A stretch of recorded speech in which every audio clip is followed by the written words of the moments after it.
Welcome to the Bar Exam Toolbox podcast. Today, we're excited to have ex-BigLaw recruiter Sadie Jones here with us to talk about employment considerations related to the bar exam.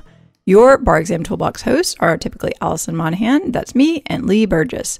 We're here to demystify the bar exam experience so you can study effectively, stay sane, and hopefully pass and move on with your life. Together with the co-creators of the Law School Toolbox, the Bar Exam Toolbox, and the career-related website Career Dicta. I also run the Girls Guide to Law School. If you enjoy the show, please leave a review on your favorite listening app and check out our sister podcast, the Law School Toolbox podcast. If you have any questions, don't hesitate to reach out to us. You can always reach us via the contact form on barexamtoolbox.com, and we would love to hear from you. With that, let's get started.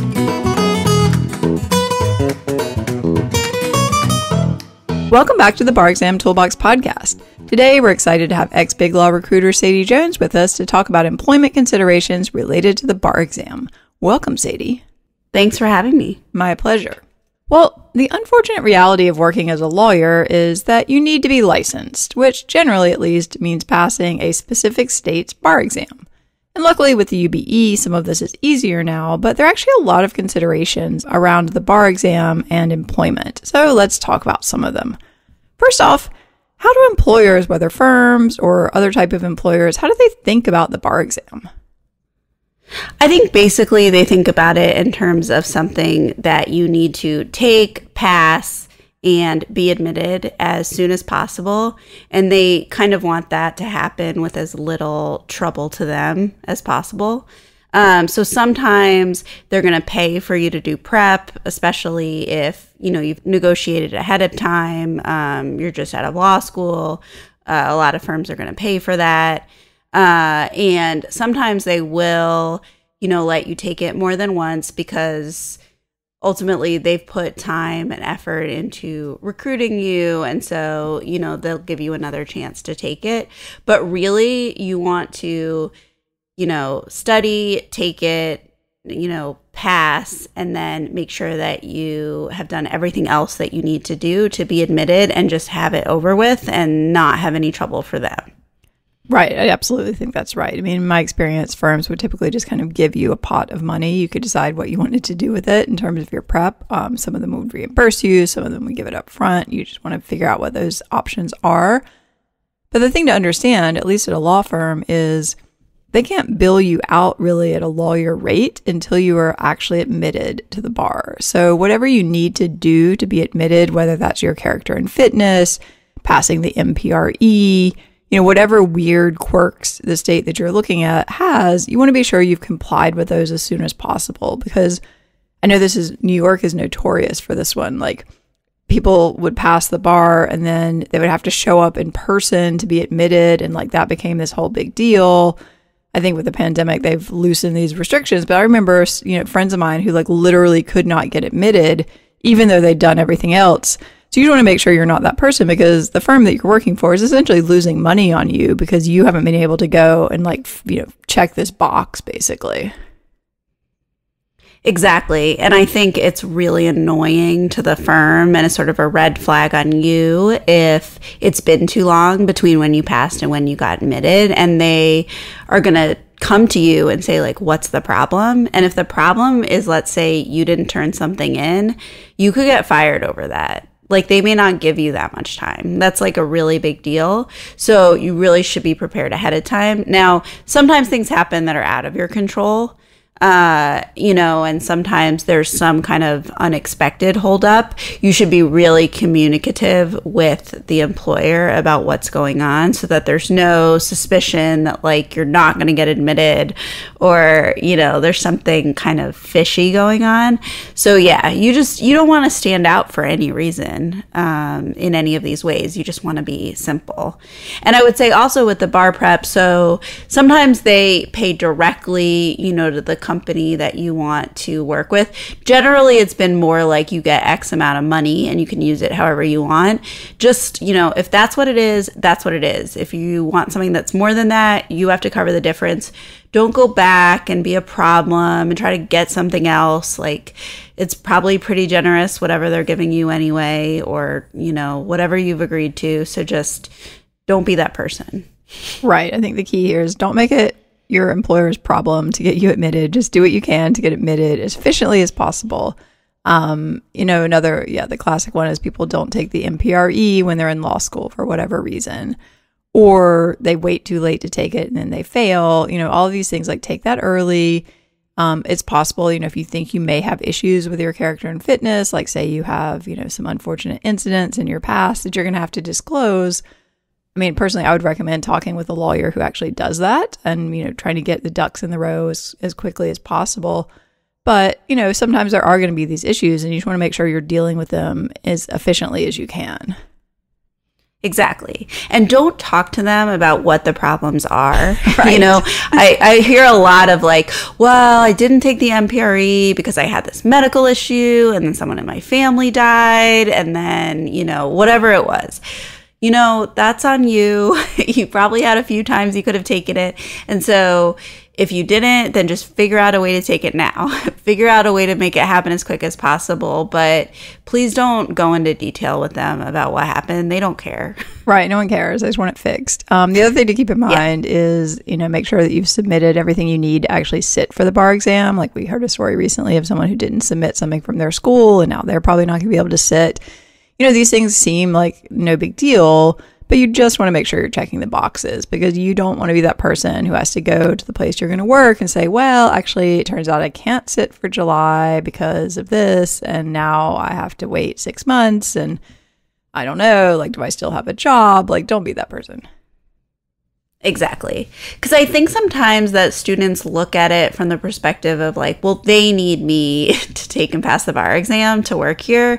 But that's not really true. Like you need that in order to work there and they can find somebody else who already has it. Right. So just, keep that in mind. This is your issue, not their issue. Right. And I think a lot of times in school, you just don't have a conception of really how much this matters. I mean, even, I went to a top law school. I was top of my class and I remember having a conversation with a judge that I was going to work for when I graduated to clerk.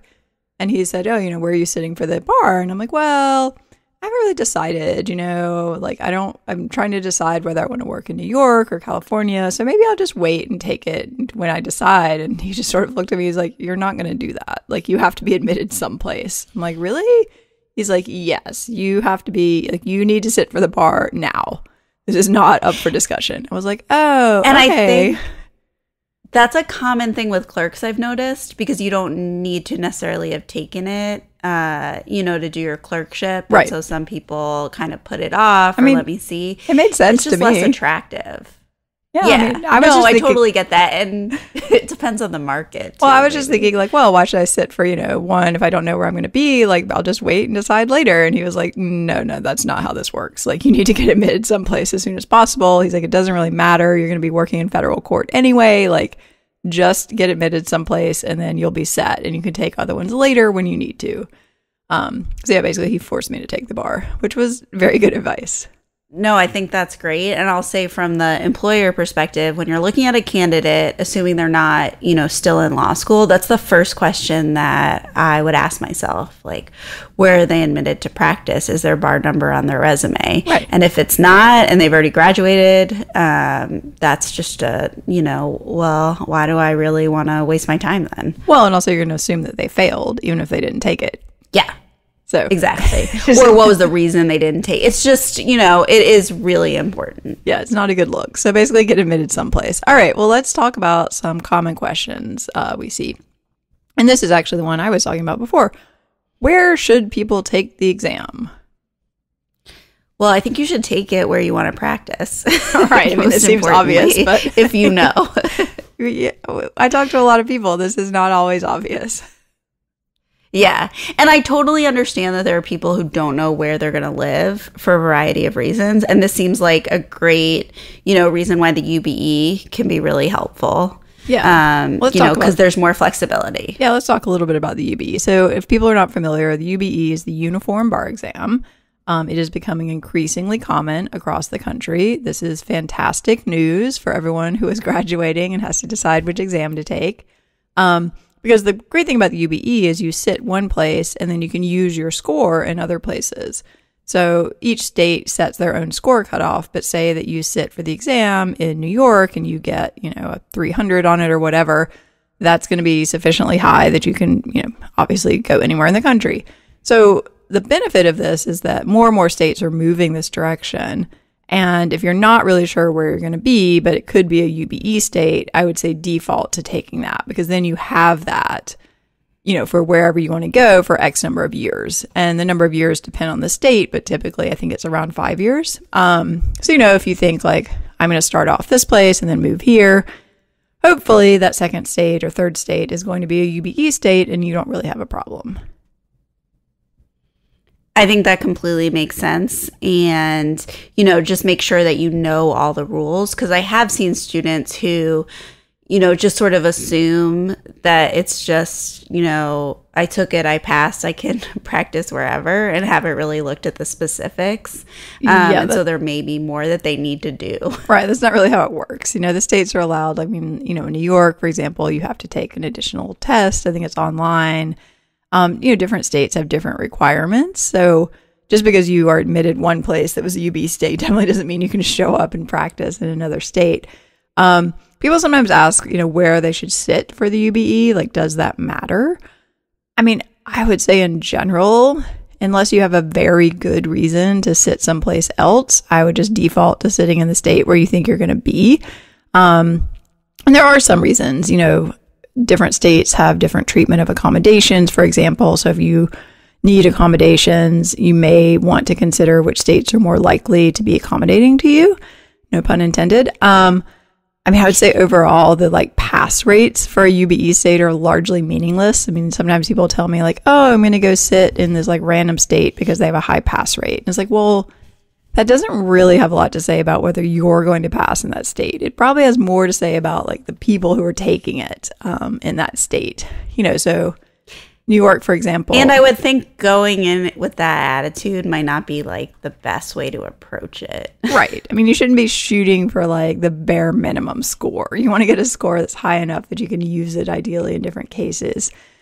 But, New York lets people sit who are foreign educated. So, of course, their pass rate is lower. I mean, it's in California, the pass rate is lower, but a lot of that is because people are going to unaccredited schools or not even going to law school and taking the bar. So I don't think the pass rate is particularly meaningful. I think the score that you need is what you really want to be looking at. I mean, those vary quite a bit. But essentially, this exam is more or less the same across the country. Also, you will have to sort of explain the story to the employer. Right. If you did something weird, you started in this place, then you moved to that place, or you took it in a state that had nothing to do with where you are. I just think you want to think about how all of this sounds. Right. And there are a few states that we learned about during the COVID experience that actually let you sit without intending to be admitted there. So some states will only let you sit if you intend to be admitted.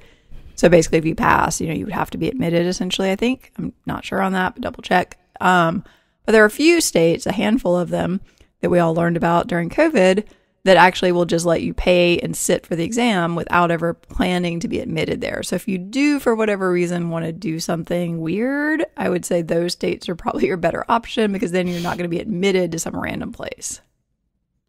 And I could see how during COVID some of this stuff could be more flexible. You might have more of a reason, right, if why New York you did wasn't something letting a little out of you the ordinary. sit. Exactly. Then you took it someplace else. But that's an easy story. This is more oh, I just decided to go take it in Arizona, even though I'd literally never been there, because I heard it was easier. It's it's not easier. It's basically the same.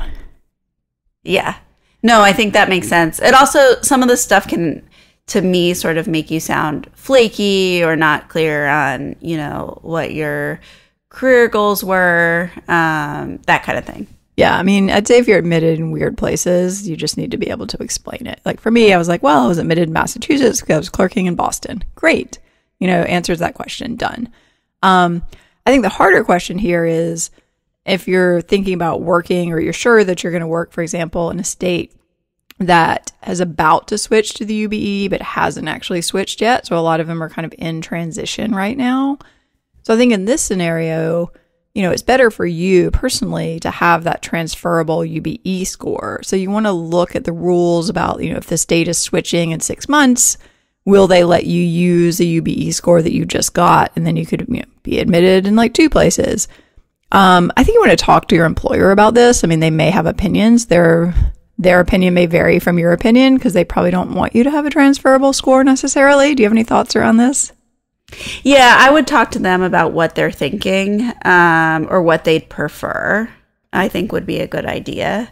Yeah, I could think of reasons why they may or may not want that. Yeah, I could see it being a benefit for the firm, actually, if like, suddenly you were able to just go be admitted in various places where they had offices and things like that. Like, it's not necessarily a downside all the way, but if it's, a firm that's only in one state, for example, they may be wondering like, well, why do you want to get this transferable score? Are you planning on leaving? I don't know. Or even actually on the other note, sometimes firms don't like the idea that you're coming in being like, oh, you have offices everywhere. Could I move? And some firms are totally fine with that. And they bring it up front. We have people move offices and it's really easy. But most places I've been are sort of the opposite. And having somebody transfer to another office or come in planning to transfer to another office without being upfront about that is like sort of a no-no. Yeah, I mean, so I'd say careful. Yeah, I'd say if you can kind of finesse it, it's better for you to have that transferable score. But in the end, I probably wouldn't push too hard on it because it may just send the wrong signal. Exactly. But I will say, if you are thinking about transferring to another office or it's something you want to bring up, it's definitely always better to be like, well, I'm already admitted there. Right, exactly. I'm ready to go. So, that's something you could think of if like you sort of know going into it, you're going to be in this office, but your spouse eventually wants to like, move home to another state or something. Yeah, I think this is probably like a case by case thing. And, unfortunately, if you want to practice someplace like California, you're going to have to take the California bar. I mean, they make noise about switching. Maybe they'll switch at some point, but basically they haven't set any date or anything. So you're going to have to take California. You can maybe plan to later sit in a UBE state, but essentially you're going to have to suck it up, in California, probably Florida, places like this, and just take their exam. And California does seem just like a really specific situation where, if you want to go there, you probably should, know that's really where you want to be. You're not just willy-nilly taking that, or not taking it and then having to take it. I would plan that out ahead of time, and if possible. I think a lot of California employers are not going to be in love with the idea that you have not been admitted there just because the pass rates are fairly low and they don't want to end up in the situation where they hire somebody from a different state. And, again, it's a little different. Like if your cases are in federal court, it doesn't matter particularly. But if your cases are not there and you're going to be working in like state court type thing, like, they're going to be reluctant to hire you until you pass the bar. Absolutely. And that's been my experience with any California office is it really is an issue. And if you haven't taken it, you need a plan to take it. You need to like be registered for the next bar. What you're doing or whatever it is, because they just don't want to get into it. Right. All right, well, let's switch gears a little bit from where to take it and talk about what if you have concerns up front about passing for whatever reason. Maybe you didn't do so well as a 1L. Maybe you have some issues that you think are going to make the exam harder for you. What do you think people should be thinking about before they sit for this in terms of like how the employer is going to react? Well, I would say that I would do absolutely everything you can going into it to help you pass. So whatever resources you're going to need, whatever help you're going to need, whatever time off you're going to need to do it. I think some people kind of, are just hoping that it'll work out. They don't devote the time and the resources to it that they need. And it is always better to take more time and prepare more and make sure you're fully focused the first time, because it is always a bigger deal to have to take it again. Yeah, I think that's right. I mean, if you know up front that like you're not feeling great about this for whatever reason, I think just getting the help you need, whether it's something your future employer will help with, like we mentioned. And I think if they're just giving you a pot of money, you also should think about what's going to be most effective for you. There's not just, there can be a lot of pressure just like, oh, sign up with this. Like that's what everyone does at our firm. But if you know that's not going to work for you, then don't waste that money on that. your school may have help with personalized grading, things like that. I mean, everybody knows that people fail the bar. It happens. But I agree, you want to do whatever you can to avoid that. So, no big life events during the study time. Like, make sure you're getting help if you need it. Because ideally, you're just one and done. You put this behind you, and then you never have to think about it again. Like, for example, I can think of students who, like you were mentioning, big life events, like they knew that something was happening around that time. Like, for example, they were going to have a baby. Plan a wedding. Right. And it's like, oh, won't it be great when I pass the bar and do all of these things and I'm like a superhuman? But more likely, something's going to suffer for it. And a lot of times it's going to be the bar exam, and it's a way bigger deal to have to take it again than it is to have put it off, till the next time, because you knew that you probably couldn't juggle all of those things. And so I would say always err on that side. Yeah, I mean, do not plan to get married like the week after you take the bar. That is not a realistic thing to do. And we all know these examples of famous people who went to top law schools and failed the bar because they didn't study enough. Like, it happens. And I think sometimes people are like so burned out from school and they just don't feel like dealing with this. Like, whatever this is, take a few days off, like take a week off, whatever you have to do to get yourself in the mindset to actually focus on this is beneficial. But I don't think, a big move, like a surgery, like having a baby, all these things you just have to think about. And like you said, like, you're not superhuman, like, just be realistic. Yeah. And I think, even though I was saying how important it is for employers, that you pass and you take it soon, they would much rather you put it off till next time, as long as that's planned. You've signed up, you're taking it the next one or whatever it is, versus, you had this unexpected thing happen and it seems like you're more likely to fail, to take it sooner. So I would talk to them. I would be open with them about it. But ultimately, yes, they want you to do it soon, but more importantly, they want you to actually do it and pass and be admitted. Yeah, and going to them and saying, well, I've committed to get married a week after the exam is not going to be a good reason not to take it. And that's something you obviously can plan out. It's not unexpected. Right. So, yeah, that's a good example. All right, well, we actually have a whole podcast on this, so I'm not going to belabor the point, but what if people fail? Like, what should they do in terms of employers? Well, first of all, do not hide it. Tell them right away. Tell whoever you need to tell. Now, that doesn't mean you have to like publicly announce it on your Instagram, but you should be telling, whoever needs to know, and then come up with a plan for next time. Right. And like I said, everybody gets that, like, failing happens. It doesn't necessarily say anything about you. It doesn't say anything about your intelligence. It's just something that happens. At least once. I think beyond that, bad repercussions can start piling up. But, at least once you're going to get typically that second shot. And one of the things I think people really need to think about is how are they going to work and study successfully. So, if you didn't pass when you had full time to study, how are you going to do this differently so that with less time, presumably because you're working, you're going to be able to study and pass successfully. And, this is something to talk about with your employer. Like, can they give you time off? What does that look like? Is it paid? Is it unpaid? And that's always a balance because you want to make sure you have enough time. But obviously, like, you also need to eat and pay your rent. For sure. I will say that some employers require that you take time off. And some, smart. And they'll also require that it's unpaid. That is what it is. It's pretty great that they're letting you take it again and not, firing you. So, it's unfortunate. It's probably hard, but you got to do what you got to do. But I know that pretty much everywhere I've heard, at least for the second time, taking it, the rule is you need to at least take X amount of time off completely from work, and you really are told, like, you shouldn't be answering your work emails. We expect you to be studying full time and putting everything into it.